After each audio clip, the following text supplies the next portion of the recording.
Welcome inside the War Room. I'm your host, Andrew Valancourt, and we're back today for episode 25 of the Dynasty War Room podcast.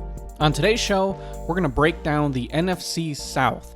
So last week, we kicked off the NFC by going through the NFC North, and previously, we covered the entire AFC, so now we're moving on to our second NFC division, and we've got some buys, sells, sleepers, and breakouts for you today, as well as some standings predictions that we'll have at the end of the show. So essentially, we're just going to run through all four teams in the division, give you our thoughts on all the fantasy relevant players from a dynasty angle. And before we get into that, though, I just want to remind you all to follow us on Twitter at Dynasty War Room. You can subscribe to us on YouTube as well at the same handle. And if you've missed any of our previous shows, you can find them on pretty much anywhere that podcasts can be found. Spotify, YouTube, Apple, Amazon, you name it, we're there. So go give us a follow on your platform of choice. That way you don't miss any episodes. And with all that being said, let's just jump right into today's show and kick things off in alphabetical order like we usually do with the Atlanta Falcons. So Atlanta has been one of the more exciting teams from a fantasy perspective this offseason because no more Arthur Smith, so they're not just going to run the ball with, Tyler Algier and Bijan Robinson, although we should get a lot more Bijan Robinson this year because of this coaching change.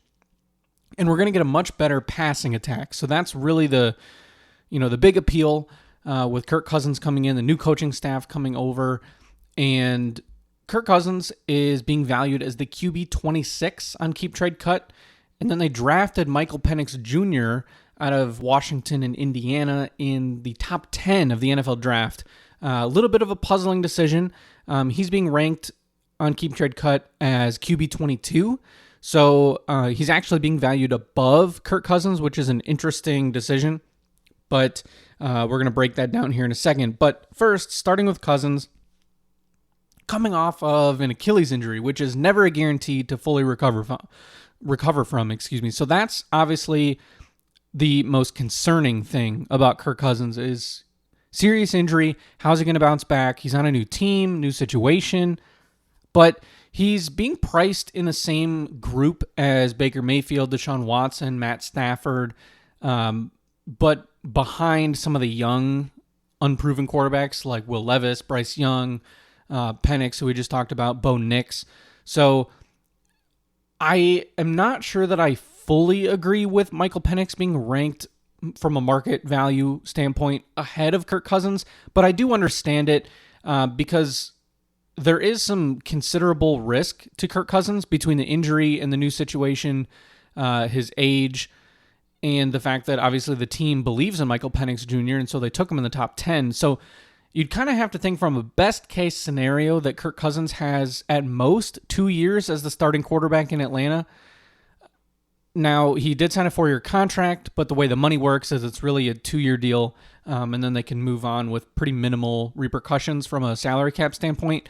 So it's kind of a hedge by Atlanta because if Kirk Cousins doesn't play well or doesn't recover from the injury in the way that people expect him to, you have yourself covered with the insurance plan. You have Michael Penix Jr. ready to go, and that presents kind of the upside case for Penix Jr. because, drafted in the top 10, he's coming in with a lot of great weapons. Should Cousins be unable to play at the level that we're accustomed to, he walks into a pretty good situation. Now, if Cousins plays well and he gets, both years to be the starter, then it becomes a conversation of, well, if he hasn't slowed down, does he get year 3? Does he get year 4? I don't think he makes it to year 4 with Atlanta as the starter, but you never really know how these types of things shake out. So that's why there's some big risk for both players because Cousins, the riskiness there is obviously injury, and he could be out of a job a lot sooner than we think.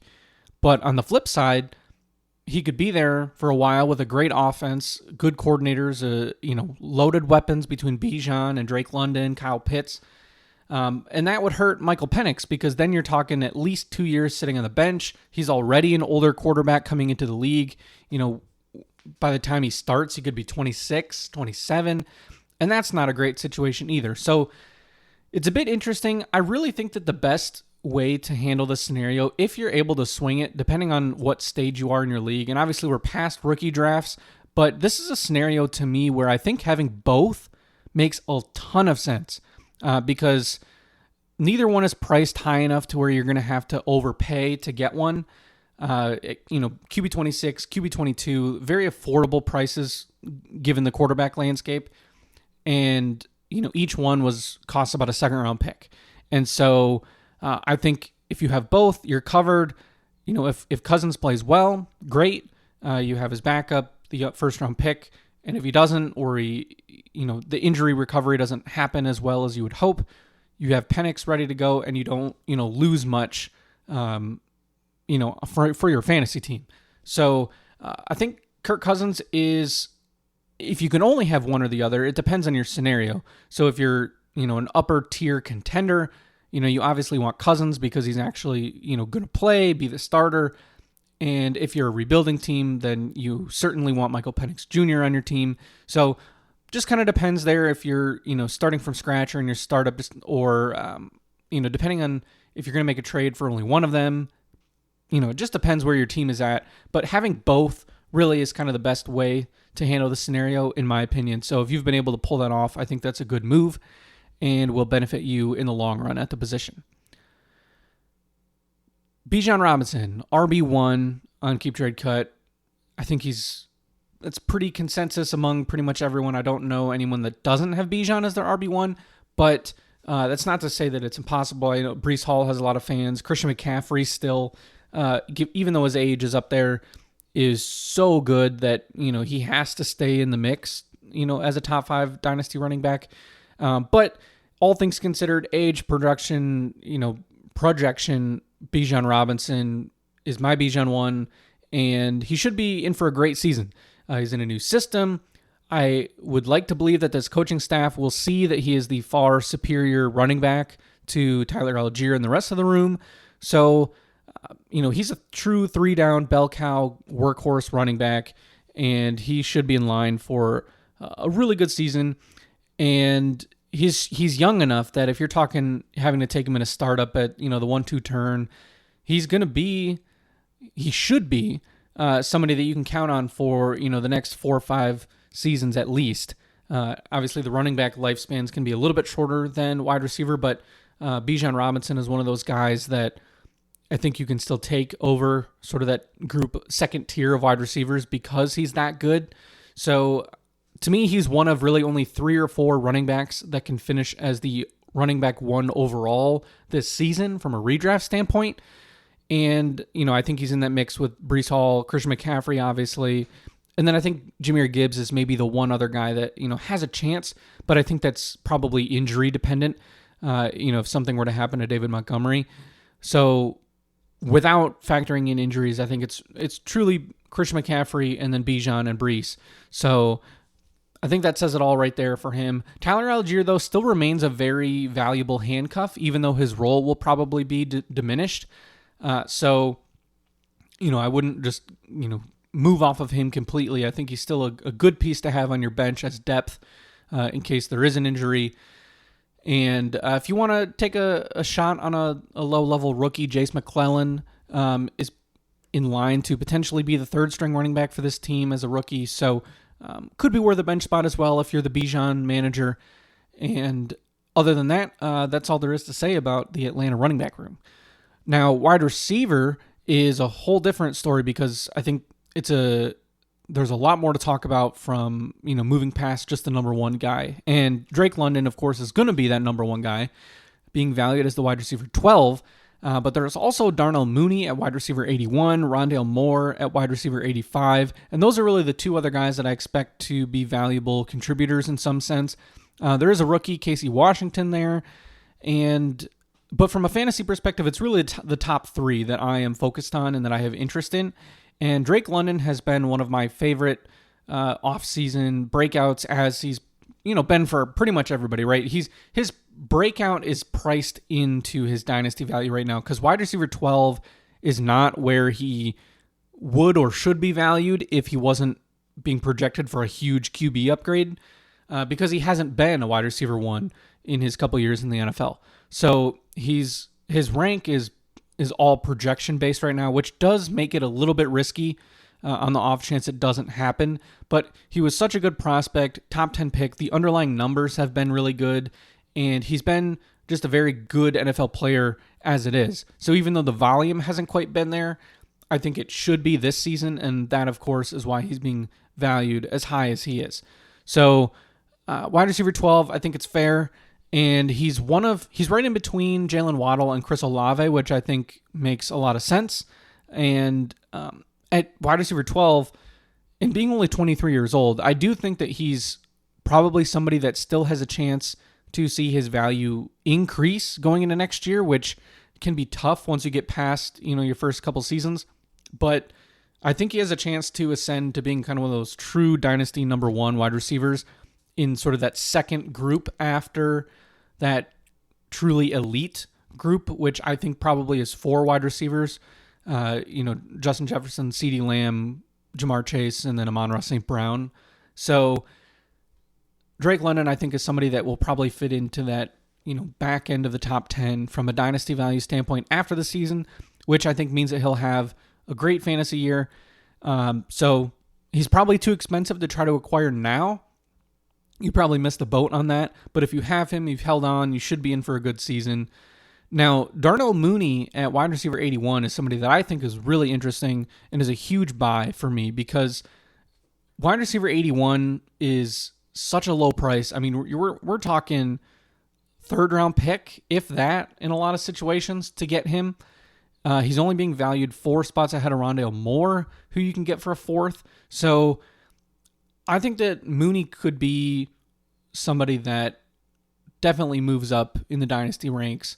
He's going to have a role in this team. I think he's going to be the clear wide receiver 2. We saw him have some pretty productive seasons with the Bears, and he's not being counted on to be the number 1 target. So I'm not projecting him to go crazy, but he should be at worst the 3rd target in the offense behind London and Kyle Pitts.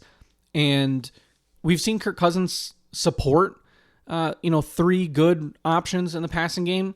So I won't be surprised at all if Darnell Mooney has a good season. I think he's a huge buy. Probably not somebody that you're starting on a regular basis, but if you need a bye week player or bench depth, certainly if there's some sort of injury to either London or Pitts, then Mooney's value should skyrocket up. So hard to beat that wide receiver 81 price tag. So I'm all in on him. I like Rondale Moore as well. I do think, make sure he's rostered in your leagues, assuming you're in a 12-team league. And he's a pretty good sleeper candidate as well. So Atlanta is going to be running a lot more 3 wide receiver sets. It's something that the Rams did a ton. And now that, that system is moving over to Atlanta, Rondale Moore should be utilized a little bit better than he was in Arizona. So, it's a little bit of a riskier choice than Darnell Mooney, but given the price tag, I'm willing to take a shot on somebody in a new system that, doesn't have a lot of depth in this room past Rondale Moore. So, pretty exciting wide receiver room all around, in my opinion. Kyle Pitts presents another exciting option from this Atlanta offense. He's tight end 5 on Keep Trade Cut, and it kind of feels like it's a now or never type of season for Kyle Pitts. And when I say that, I don't mean that, if he has a mediocre season that he's some massive bust, although he certainly would be some level of a disappointment. But I think the expectation up until this point has been that he's going to be a consistent top 5, top 3 tight end on a yearly basis because he's that good of an athlete, that good of a receiver. And while I agree that he is certainly extremely athletic, has all the potential in the world, if he doesn't show it this year with Kirk Cousins, with an improved coaching staff, everything is there for the season to be, a true breakout. So if he doesn't do it, I think I and many others will be pretty disappointed and probably we'll see him tumble a bit in the dynasty ranks. But he is young. He is, right there. There was some talk that he might be used as a wide receiver at times in this offense. So that's exciting for his fantasy potential as well. So again, we've seen Kirk Cousins support Justin Jefferson, Jordan Addison, TJ Hawkinson, all in the same offense. So I have no reason to believe that he can't do the same thing here with London, Pitts, and Darnell Mooney. So exciting times. I really like this Atlanta offense, and I think that they are in line for a much better season. Now, a team that is hoping to have a much better season after a pretty brutal one is the Carolina Panthers, and they come in with Bryce Young at QB 20, former number 1 overall pick, and I've been, a Bryce Young hater for much of the offseason, and I'm probably going to remain in that camp. He struggled so much last year that I do think it is tough for me to see how he becomes a true quality fantasy quarterback. And that's not to say that he can't be solid in real life. I just think from a fantasy football standpoint, he doesn't really run. He's not somebody that you're, going to expect to throw 35, 40 times a game or just, light up the scoreboard. It's not some elite offense. He's just not a type of quarterback that I think is going to provide you with, a QB1 type of fantasy season, which unfortunately is kind of how he was drafted in rookie drafts. And I think you're going to be lucky if you can get a quality upper half QB2 type of season. And I just think he's probably more of a low-level QB2, and I'm not sure that he makes it to a second contract. Now, it is way too early to truly speculate on that type of thing, especially considering he has a new coaching staff. Dave Canales comes in, who's been great working with sort of these cast-off quarterbacks or low-level quarterbacks in the past, whether it be Baker Mayfield, Geno Smith. And so Bryce Young, certainly not a cast-off number 1 overall pick. The expectations are high, but I think that the coaching staff is the right group of people in place to get the most out of him. So if it's going to happen, I think we'll see it this year. So for fantasy football's sake, I hope that he does improve, and he's got some receivers now to work with, a much better offensive group around him between the offensive line, the running backs, receivers, even tight end. I mean, we saw the team address wide receiver through pretty much every avenue out there. They made a trade for DeAndre Johnson, the draft, Xavier Legette. They drafted Jonathan Brooks, Jatavian Sanders. So a lot of young pieces around him, some quality receivers now in the room.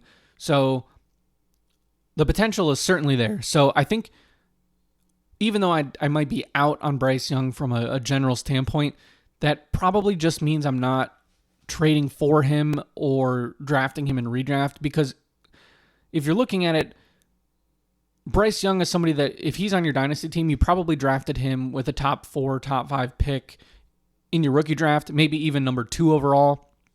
And you're not just looking to move off of him and get rid of him. So he's probably been a hold for you. And so from that sense, if you can get a solid QB2 in dynasty out of him, I think that'd be a pretty good outcome at this point.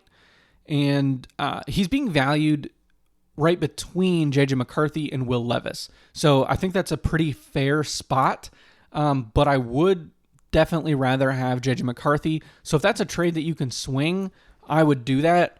But again, it's a situation where if he comes out and plays well at the beginning of the year, his value is going to really jump up because that's just how the dynasty community works. People get excited over, a few games early, especially for young players. So keep that in mind. Now is probably not the best time to move him, but there are definitely some rookies like McCarthy and May that I would rather have at this point. He has a new partner in the backfield, though, Jonathan Brooks at running back 10 on Keep Trade Cut. He was drafted by the team on day 2. Chuba Hubbard is still there, Miles Sanders, Rashad Penny, and Hubbard comes in at running back 57, Miles Sanders at running back 82. Both, obviously pretty low level. I think Sanders is pretty much toast. I don't really see a path for him to be anything more than RB3 on this team. And depending on the details of the contract, I'm sure he's going to be cut whenever it is financially doable for Carolina. So Jonathan Brooks is the clear future of this team. They drafted him very high in the second round. So he's somebody that I like a lot for dynasty purposes. RB10 feels a little bit high. I think I'd probably have him maybe at 12, maybe 13, but 12 I think is a pretty safe number. And I think that's largely because I don't think he's going to be all that effective as a rookie. So given his injury situation, coming off the knee injury and, rehabbing throughout the offseason, I think it's going to be a bit of a slow start.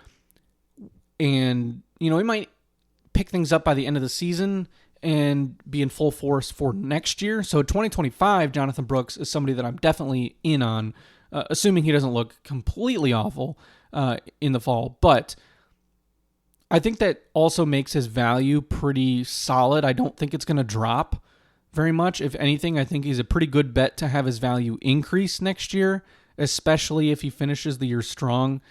Because I do think that a lot of the Dynasty community is not counting on him a ton this year. So just be wary of that. Be understanding if he's on your team, he's probably not somebody that you're going to be able to have in your lineup every single week. But entering 2025, he should be. So definitely somebody, if you're on a mid-level or rebuilding team, somebody good to have on your roster, especially because he is still very young. But that makes Chuba Hubbard a pretty cheap, depth option. He should have some decent games at the beginning of the season and kind of have some spot start value on bye weeks potentially, especially if there's any, any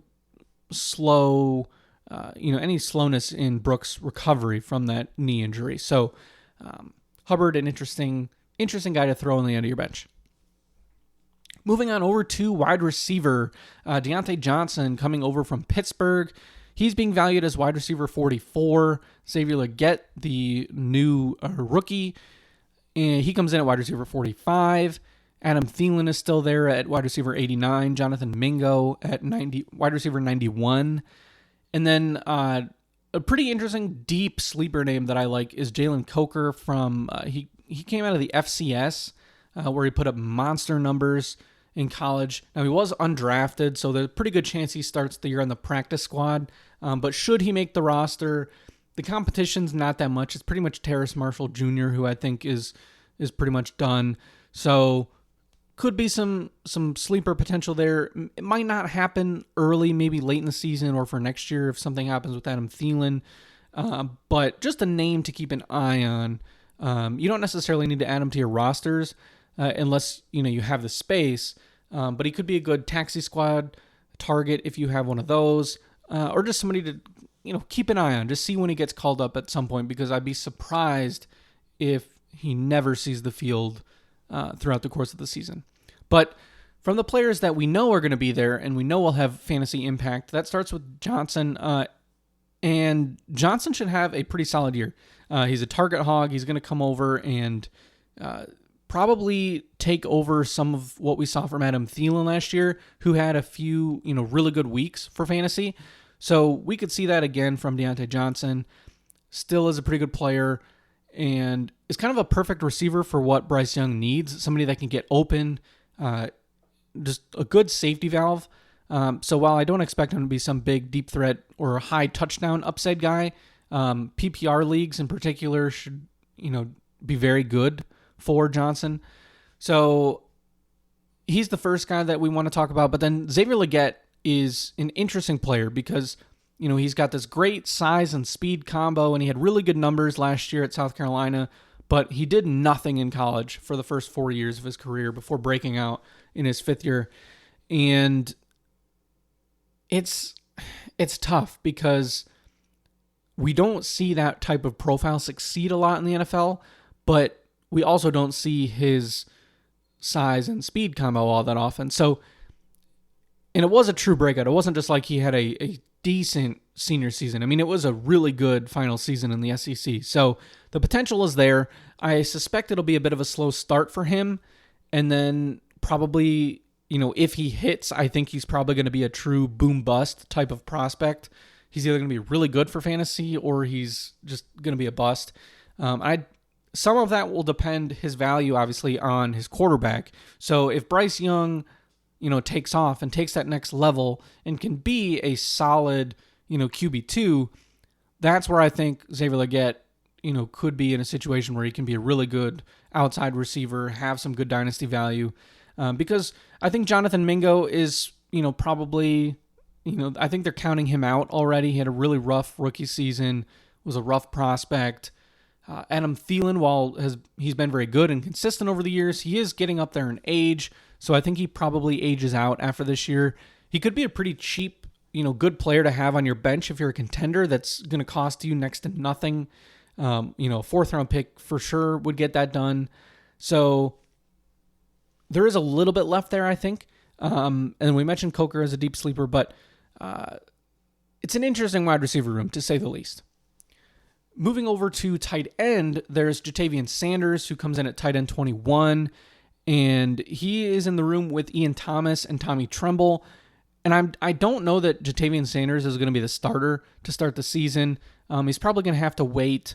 So while he does have considerable upside given his receiving ability, most tight ends don't break out as rookies in the way that last year's draft class did. So I'm not expecting much in 24 from Sanders. I think he's much more of a 2025 type of guy, and we could see Ian Thomas, Tommy Tremble, play more than him for a lot of the season. So it's kind of a mess of a tight end room. The only guy I'm really interested in is Sanders, but not somebody that I'm counting on in 2024. Next team up is the New Orleans Saints, who are in a pretty difficult situation from a salary cap standpoint, like they've been, and that means they are stuck with Derek Carr at quarterback. He checks in at QB 33 on Keep Trade Cut. Spencer Rattler, drafted on day 3, comes in at QB 38, and then there's also Jake Haener still there, who the team took last year in the draft. So Derek Carr is the lowest valued guaranteed starting quarterback on Keep Trade Cut, which I think is pretty interesting. Because I'm certainly no huge fan of Derek Carr, but I do think he is a fine QB3 that probably is going to do what he pretty much has always done, which is be a mid to low end QB2 for fantasy football. So if you need a QB3 and you're a contending team and you're not that worried about the future, you can acquire Derek Carr for pretty cheap and have him as somebody to have for your bye weeks, have in case of injury. So I think that's a fine value. He's not somebody that I'm really trying to sell for that low of a price. I think he's really just hold or a buy if you're a contender. Now, I don't know that there's a lot of other starting quarterbacks that I would prefer to have to Derek Carr. So I think that certainly says something because there really isn't an upside, or a ceiling for him anymore. He's not a young guy. He is on a middling team. He's just been average at best for his entire career.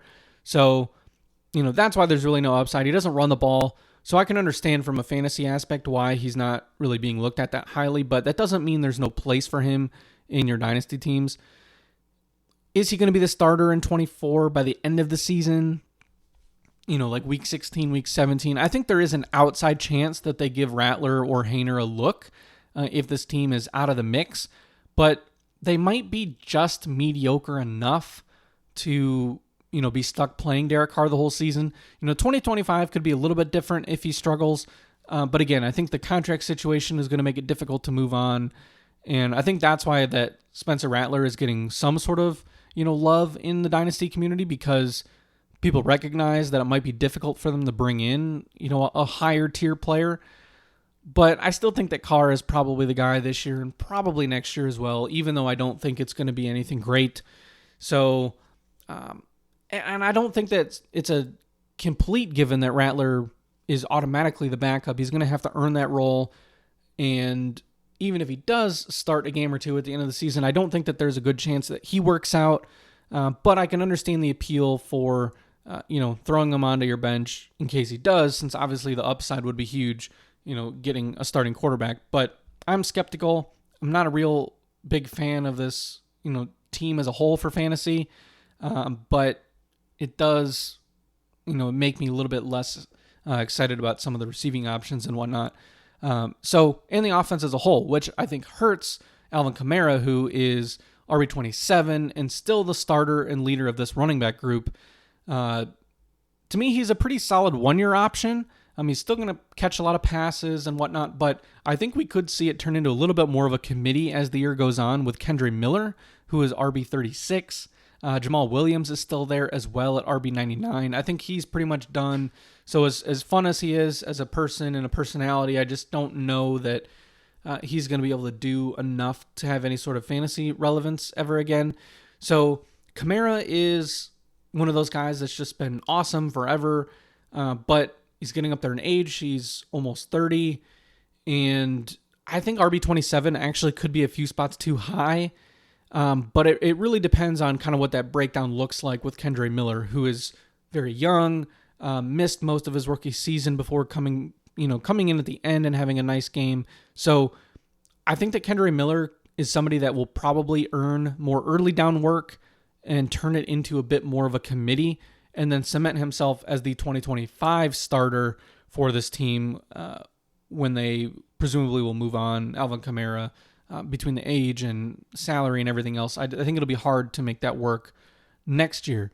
But for this year, Alvin Kamara should be solid. Somebody that you should be able to start probably every week, or at least until we see more of a fall off. So Kendre Miller is somebody good to have on your bench because I think he'll have some fantasy relevance. And Alvin Kamara, we saw him last year be very productive, and while I don't know that it'll be quite the same level, still should give you some good fantasy weeks. At wide receiver, Chris Olave, wide receiver 13 for the Saints. He's been a pretty popular dynasty pick in the early rounds, and for good reason. A very good wide receiver coming out of Ohio State. He's paired up with Rashid Shaheed, who comes in at wide receiver 63, A.T. Perry, wide receiver 87, and then Bub Means, wide receiver 117. I think he's actually got some sleeper appeal, both Perry and Means. Somebody has to be the wide receiver 3 on this team. Perry is a huge physical target. We saw him make some plays last year. Means comes in as a rookie. There's not really a whole lot else to beat out. Cedric Wilson, Equinemius St. Brown. So I think that the top 3 receivers should be Olave, Shaheed, and Perry. And for a team that has a lot of issues at tight end and is probably going to be trailing a lot, should be a lot of work in store for these receivers. So I do like Chris Olave, but I do fear that there is a cap on his upside as long as Derek Carr is his quarterback. He was wide receiver 16 last year, and I think he'll be a little bit better. But I'm not sure that he's going to be somebody that gets in the top 10. I think you're probably looking at, right at that wide receiver 12, 13, that wide receiver 1-2 turn, so to speak. And I think that's probably all he really can be as long as Derek Carr is the quarterback. Now, having somebody that can be consistently in that 10 to 15 range is great. That's certainly somebody that you would love to have on your teams. That's awesome for fantasy. But it's not elite. And so I'm a little bit worried about him, but I do think that ultimately the talent should, put him in a situation where he is, in that 10 to 15 range, a very productive player. And wide receiver 13, I think, makes perfect sense because of that for his long-term value. And I hope for his sake that he can get a quarterback upgrade at some point down the line, whether it be a rookie that comes in and, takes the next step to be a good quarterback, or they make a veteran quarterback move when they move on from Derek Carr. We'll see. Again, the team is pretty strapped for cash given their salary cap situation, so we'll see how that plays out. But Rashid Shaheed is somebody that should be the wide receiver 2 in this offense, and while I don't think you can start him every week, he should have a solid role, and he's a great best ball player in my mind because he is very capable of having big plays. He's a touchdown guy, deep threat. So that certainly is somebody that you should have on your bench. And A.T. Perry, we mentioned him, Bub Memes, some upside that's pretty cheap. And somebody has to be the wide receiver 3, so we'll see who it is. But my bet right now would be on Perry, and I think that he's a solid, cheap sleeper pick if you're able to pick him up for cheap. At tight end, though, things are a little bit more interesting because it's a whole bunch of mediocre players for fantasy. So Juwan Johnson, tight end 34, and he's coming off an injury. And so we don't actually know when he will be ready to go. The expectation is that it will be sometime in September. But that's always a risky bet for fantasy to expect that players will come back and be, ready to go and a fantasy producer. So I'm pretty much out on the entire tight end room for Dynasty. There's Foster Moreau, who I think will be the starter to start the year. Taysom Hill should be rostered, because he will always be good for some random, burst of points during the year. Kind of annoying, frankly, that he just continues to take away from other, players on this team that, from a fantasy standpoint, we would like to see do more. But Taysom Hill is just kind of that thorn in the side of everyone who will have a couple games. He's worth rostering if you are in a pinch at tight end, because he has kind of that dual quarterback tight end eligibility. He can be used on bye weeks and stuff because he probably will have, a 20-point game at some point during the season. He is a touchdown guy, so he can do it all. And then Dallin Holker, a rookie, I believe from Colorado State, is somebody that could be interesting from a dynasty standpoint. If you're talking about somebody that is going to have increased value at this time next year on this team, it's probably him. Again, I'm pretty skeptical overall, but if you have the spot or taxi squad, whatnot, Holker could be somebody that is worth throwing on to that list. Now, the Tampa Bay Buccaneers, they will have a bit of a new look. Dave Canales has moved on to be the head coach at Carolina. So new offensive coordinator for Baker Mayfield and company. And Mayfield comes in at QB 24 on Keep Trade Cut, which I think is perfectly fine. He should give you a mid QB2 finish. I think that's a pretty fair and safe expectation. And he was a great fit for both sides last year. So if he can play relatively close to how he did last season, I think that'd be good for pretty much everybody involved. And Baker Mayfield is somebody that you can get for a pretty cheap QB2 cost to fill out your dynasty team. If you have him as a QB3, I think that's your best case scenario. If you're a contender, you probably don't want to be counting on him as your QB2, but he's certainly more than capable of being a QB2 for a good dynasty team, especially if you have a good core of players otherwise. Now, Rachaad White, RB14, and White is somebody that he's one of the toughest evaluations, I think, this year in fantasy, because he was extremely inefficient on the ground, but he got a ton of volume, and he was really, really good for fantasy because of that last year. Scored a lot of touchdowns, just ton of catches, ton of yards. I mean, it was everything that you'd want from a mid-round running back pick. But this year with the new offensive coordinator, the new system, we'll see how things look. They brought in Bucky Irving in the mid-rounds from Oregon to be his backup. And so he's being valued about the same as Josh Jacobs right now, which I think is fair. I think I would maybe rather have Jacobs, but they're in the same conversation. So that's where I think the value is fair. They're kind of right near the end of what I view as the somewhat safe, starter tier. So, there's certainly some risk, but it's kind of, again, I've said this multiple times throughout the season or the off season, but the fact that he is RB14, I think shows you how fragile the running back market is and the landscape as a whole. Now, if he comes out and just blows Bucky Irving away and still gets the same volume, he's going to be worth more than RB14. So there is some upside baked in that he could repeat what he did last season. But there's also the downside case where Bucky Irving comes in and takes away more of that workload than we think, and potentially takes over the starting role in 2025. Now, I don't know if I believe that. I think we're probably in for a situation where neither player is, all that awesome for fantasy. I think that White is somebody that you certainly will be able to start, and he's still going to be a starter on a weekly basis, but I don't think that he's going to be quite as good as last season. So I'm a little bit less excited about him for this fall compared to last year, but I also am not a true Bucky Irving believer either. So somebody that should certainly be rostered and has a path to having a good fantasy role, especially because he's such a good pass catcher. But it's just one of those things where I just feel okay about it. I'm not in love with the situation. And But on the bright side for both of them, they really don't have anybody behind them that's going to push for playing time. I think the Sean Tucker dream is dead. Chase Edmonds, his time has passed. So White and Irving, really the only two names to worry about in the Tampa Bay backfield. The receiver room, though, is much more exciting to me.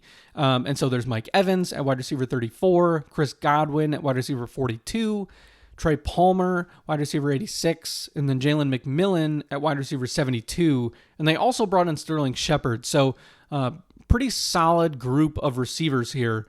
One of the better groups in the division for sure. And one of the better ones in the NFC. So Mike Evans is getting up there in age. He'll be 31 when the season starts. So there definitely is some added risk, and there's the possibility that he might decline a little bit. He signed a 2-year contract, so I think you probably figured that at most you're going to get 2 years of good production left from him. But it's just one of those things where the shoe will drop at any moment. Father Time is undefeated, so eventually he's going to start to decline, and he's a good enough player that you can just hold on to him for the rest of his career, and I think that's perfectly fine. I don't know that I'd be super eager to trade him unless I was entering a rebuild. And the same can kind of be said for Chris Godwin, who I actually think is a better value right now at cost, given that he's 3 years younger. But Evans is going right behind Devontae Adams and Rashee Rice. He's going right ahead of Keon Coleman and Christian Kirk. So I think he fits in with that Devontae Adams group. But I do think that I would prefer both Coleman and Kirk to Mike Evans in Dynasty. So sort of an interesting range there, but I do think it's fair. And Chris Godwin is moving back to the slot, which I think is huge news for his fantasy value. So I fully expect him to have a bounce back season and be one of those more consistent players for this team.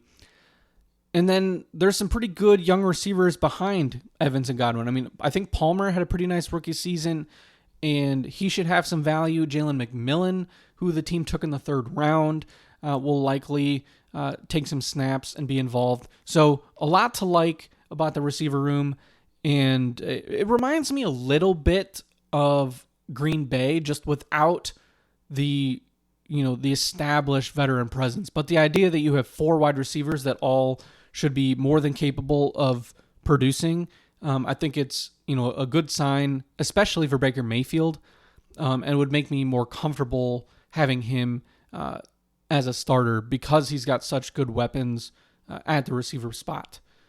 He also is a good tight end as well. So Cade Otton coming in at tight end 22, and I think that's really good value because he's one of the lower ranked starting tight ends. He has a good connection with Baker Mayfield. He's the clear starter. There's really nobody that's going to push him. So I think if you're in need of a tight end 2 or just tight end depth in general for somebody that is going to be relatively affordable, I think that Cade Otton is somebody that's a pretty good target, and you might be able to get him for a 3rd round pick, which I think would be fair, especially if he's on a team that doesn't need that depth or doesn't believe in Baker Mayfield. So there's a window there.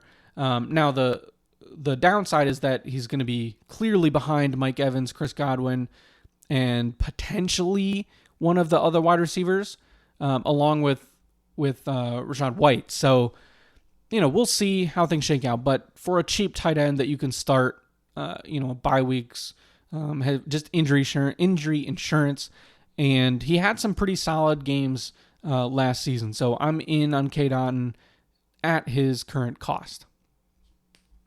All right, so we've made it through all 4 teams in the division. That means it's time for our biggest buy, our biggest sell, our biggest sleeper, and then our breakout candidate for the division as a whole, the NFC South.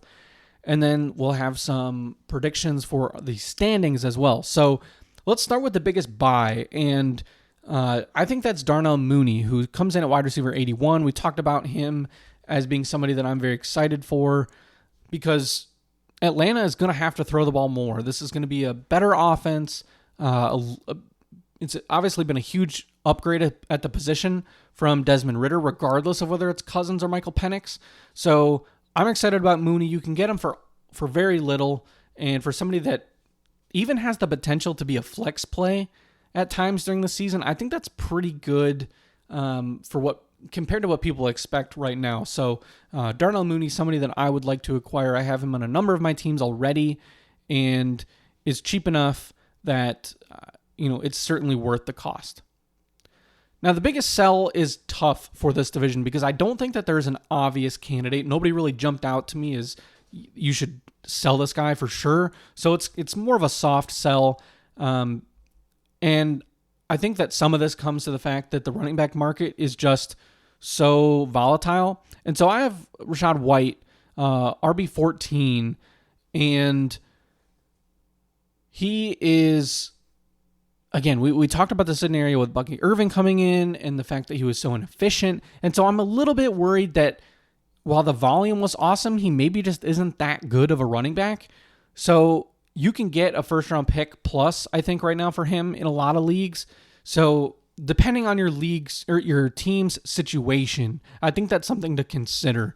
Now, if you're a contender or, if you're a contender, you're probably not trading White because, again, he's being valued at running back 14. That means that the odds that you have two other running backs better than him is probably slim. And if you do, that would probably explain why you're a contender and you'd want to keep him to plug into your flex.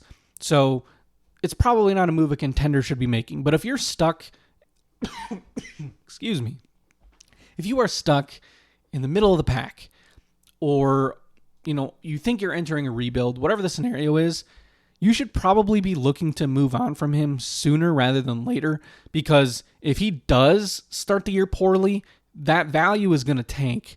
It's going to drop into the 20s very quickly. So if you're rebuilding, if you're middle of the pack and you really don't think that you're a true contender, try to make a move now. Get that first round pick while you can and set your team up for, to be able to land one of these elite running backs in the 2025 draft class. So that's why Rachaad White comes in at my biggest sell for the division. Now, biggest sleeper, there wasn't a super obvious candidate for this as well for the division. I think there are a few guys that would make sense as a really deep sleeper. We talked about Jalen Coker. We've talked in the past on previous shows about Trey Palmer. But I think somebody that is being slept on right now that could have some fantasy value is Rondale Moore. So I'm going to go back to that with the Atlanta Falcons that we talked about with Darnell Mooney. So same type of scenario, because Rondale Moore should be the wide receiver 3 in the slot in 3 receiver sets. They're going to use that, having 3 wide receivers a whole lot more this year than they did last year, and the volume should be a lot higher and with better quarterback play. So the ingredients are there for him to improve on his current value. And while I don't know that Moore will have quite the same level of value that Mooney will, he is somebody that I think that you might be able to flex or plug in on bye weeks at times during the season. So for wide receiver 85 price, that to me is worth the cost. And last but not least, our breakout candidate for the NFC South. And we're going to head over to New Orleans, where I'm going to go with Kendre Miller, who's at RB36. And he's being valued low enough that I don't think he's going to cost you an arm and a leg to acquire, but the upside is definitely there because Alvin Kamara is aging. Jamal Williams is, nearing the end of his time. So Kendre Miller has, the draft capital behind him. He was a day 2 pick in the draft. He missed most of last year with an injury, and he flashed a little at the very end. So this is kind of his, it's sort of his true rookie season coming up, and at least from a, playing time standpoint. So I think it's going to be a committee with Kamara, and I think he's going to show enough that he's going to take over that role. And so if we do see that, even if he takes over a committee in if it is more of a 60-40, 55-45 type of scenario, I think that he will improve on his value from where it is now. So I expect him to take a solid jump by the end of the season, and of course by this time next year. So that makes him my NFC South breakout candidate. All right, so let's go ahead now and do some division standings predictions. So this has been a pretty difficult division in years past to break down because it's been relatively mediocre all the way through. And while I don't know that things are going to be dramatically different, I do think that Atlanta will win the division this year. The offense is so much improved, and I think that's going to be enough to get them to the playoffs. And then I think that Tampa will come in second, and they should be in the wild card mix. I think that they're a team that should be, pushing for that 7th seed, maybe the 6th. I don't think that they're going to win the division, obviously. I think that's going to be Atlanta, but I do think that they should be right there for a 7th seed. So a possible playoff team, a fringe playoff team, and Tampa Bay.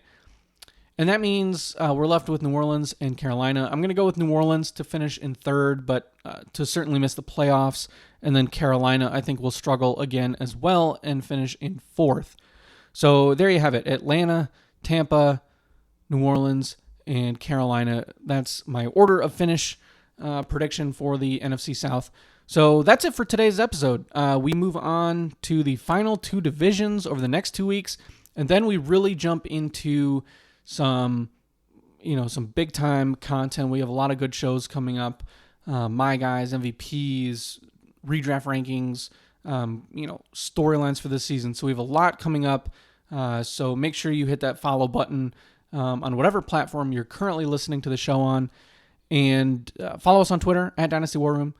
And leave any questions you have, things you want to see from the show coming up. There's a possibility we might shift to 2 episodes per week in August. Still TBD, but something that might be fun to do as people are gearing up for football season. So with all that being said, as always, thank you all for listening. I appreciate you if you made it this far. And check back in next week for another divisional preview. You have been listening to the Dynasty War Room podcast. Thank you so much.